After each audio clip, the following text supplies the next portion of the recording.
अब पछताए होत क्या जब चिड़िया चुग गई खेत। जोशीमठ का यही हाल है। अब पीएमओ ऑफिस में उच्च स्तरीय बैठकें हो रही हैं।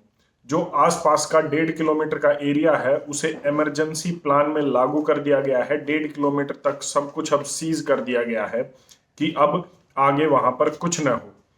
एनडीआरएफ एसडीआरएफ की सारी टीमें तैनात कर दी गई हैं किसी भी इमरजेंसी के लिए।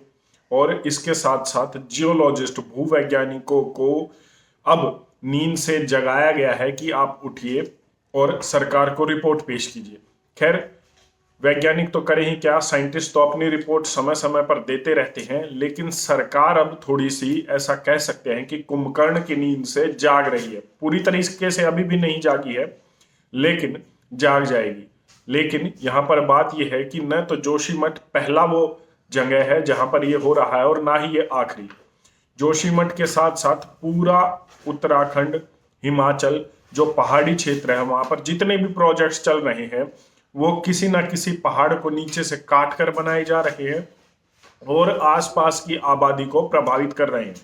यहाँ पर जोशीमठ में हमने देखा कि 600 से ज्यादा घरों में दरारें आ चुकी हैं। आदि शंकराचार्य पीठ में स्थित जो शिवलिंग है उसमें भी दरारें आ गई हैं और लगातार अब जोशीमठ का बचना मुश्किल ही नहीं, नामुमकिन सा नजर आ रहा है। सवाल यह है कि क्या सरकार चाहती है कि सब कुछ ठीक हो जाए, और अगर हाँ तो ये इतना भी मुश्किल नहीं है, क्योंकि जैसा मैंने कहा कि ना तो ये पहला है और ना ही आखिरी जगह है जहां पर ये सब होगा, इसके बाद भी होगा। जोशीमठ के बाद अभी 4 ऐसे और जिले हैं जो जोशीमठ बनने की कगार पर है।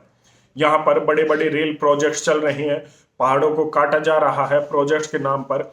और इनमें जो सबसे पहले हैं वो मैं आपको बता दूं कि ऋषिकेश कर्णप्रयाग जो प्रोजेक्ट है वो 125 किलोमीटर लंबा रेल प्रोजेक्ट है, जिसमें सबसे जो लंबी टनल है वो देवप्रयाग से जनासू जाती है, जो लगभग 15 किलोमीटर लंबी एक टनल है।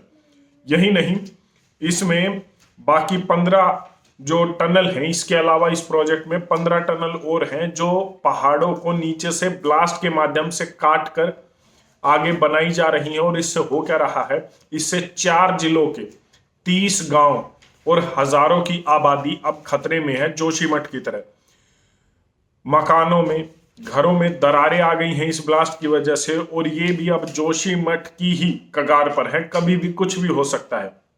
लेकिन जब तक कुछ हो न जाए तब तक हमारी सरकार कुंभकर्ण की नींद सोई रहेगी। यही नहीं, चमोली में गोचर रानू, तिवाड़ पनाई, रुद्रप्रयाग में नरकोटा, घोलतीर, खंखारा, सुमेरपुर, नगरासू, टिहरी में ब्यासी, अटाली, कौड़ीवाला, मलेथा, रानीघाट, पौड़ी में श्रीनगर, स्वेती, श्रीकोट, गंगनाली, डामक, ये सभी वो गांव हैं और ऐसे 30 गांव हैं जो अब कभी भी, जिनमें कुछ भी हो सकता है। घरों में दरारें आ गई हैं रेल प्रोजेक्ट को और विकास नाम की चिड़िया को लेकर।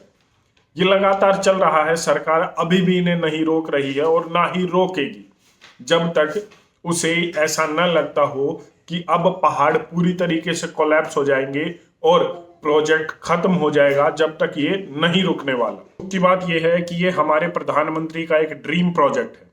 इससे पहले भी कमेटीज बैठी और प्रिंसिपल साइंटिस्ट और जियोलॉजिस्ट ने भी समय समय पर अपनी रिपोर्ट दी। अब भी दोबारा सरकार ने कहा है कि इस पर रिपोर्ट दी जाए और वो लगातार दे भी रहे हैं। जैसा मैंने अपनी पिछली वीडियो में बताया था कि 1976 में मिश्रा कमीशन ने जोशीमठ पर अपनी रिपोर्ट दी थी कि जितने भी प्रोजेक्ट है उनको बंद किया जाए, पेड़ों को लगाया जाए ज्यादा से ज्यादा, जो इस पहाड़ों की कटाई को रोक सकते हैं, जो इस क्लाइमेट चेंज को रोक सकते हैं, जो इन बदलाव को, जो पहाड़ धंस रहे हैं, जो क्लाइमेट चेंज हो रहा है उसको रोक सकते हैं।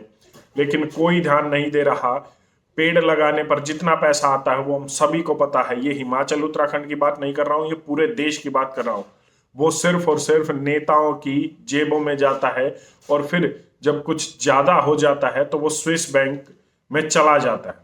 रेल प्रोजेक्ट्स के कारण जिन घरों में दरारें आई, उसके कारण जो शिक्षा मंत्री हैं उत्तराखंड के, उन्होंने ये भी कहा था कि वो धरने पर चले जाएंगे क्योंकि इससे लगातार खतरा बढ़ता जा रहा है और ये एक ऐसी आपदा को जन्म दे देगा जिसे संभालना कम से कम मानवता के हाथ में तो नहीं होगा। 30 गांव, हजारों लोग, न जाने कब मौत के मुंह में समा जाए, कोई नहीं जानता। लेकिन एक ड्रीम प्रोजेक्ट है, सरकार का है, प्रधानमंत्री का है, तो कोई जवाब नहीं दे रहा। और survey of India, geological survey of India ने भी अपनी रिपोर्ट में कह दिया कि दरारें प्रोजेक्ट की वजह से नहीं है, तो वो आई कहां से और वहीं पर क्यों आई जहां पर रेल प्रोजेक्ट चालू है। ये कुछ सवाल हैं जो उठते हैं और जिनके जवाब हमें नहीं मिलते। लेकिन फिर भी अब दोबारा से स्टडी की जाएगी। जोशीमठ में इमरजेंसी प्लान लागू हो गया है, अब देखते हैं क्या निकल कर आता है। इसके बाद इन चारों जिलों में भी हो जाएगा, चमोली में भी हो जाएगा, टिहरी में भी हो जाएगा। रेल प्रोजेक्ट चलता रहेगा जब तक कोई बड़ी आपदा जन्म न ले ले। और जैसा मैंने पहले कहा, ना तो ये पहली बार हुआ है और ना ही ये आखिरी बार हो रहा है। इसका सिर्फ एक ही समाधान है जो हमारे सामने है, जो एक प्रैक्टिकल सॉल्यूशन है। अगर हम चाहते हैं कि ये आपदाएं और ना आए, लोगों के घरों में दरारें और ना आए, उन्हें परेशानी और ना हो, वो है कि जितने भी प्रोजेक्ट्स हैं उन्हें बंद किया जाए। अगर आप ये सोच रहे हैं कि ये विकास के विरुद्ध है, तो मैं आपको बता दूं कि प्रोजेक्ट की फिजिबिलिटी और कहीं भी हो सकती है और प्रोजेक्ट को बदला भी जा सकता है। अगर लोगों को परेशानी हो रही है और अगर उनके जीने मरने पर बात आ रही है, तो प्रोजेक्ट दूसरे भी बनाए जा सकते हैं, उन्हें दूसरा रूप भी दिया जा सकता है। एक प्रैक्टिकल सॉल्यूशन जो क्लाइमेट चेंज और पहाड़ों में होने वाली, किसी भी पहाड़ी क्षेत्र में या कहीं पर भी होने वाली समस्या का समाधान है, वो है कि ज्यादा से ज्यादा पेड़ लगाए जाए और ह्यूमन इन्फ्लुएंस को कम से कम किया जाए। इसके अलावा कोई भी प्रैक्टिकल सॉल्यूशन नहीं है। और अगर है तो आप कमेंट करके हमें बता सकते हैं। आपकी इस पर अपनी क्या राय है, कमेंट करके जरूर बताएं। धन्यवाद। जय हिंद।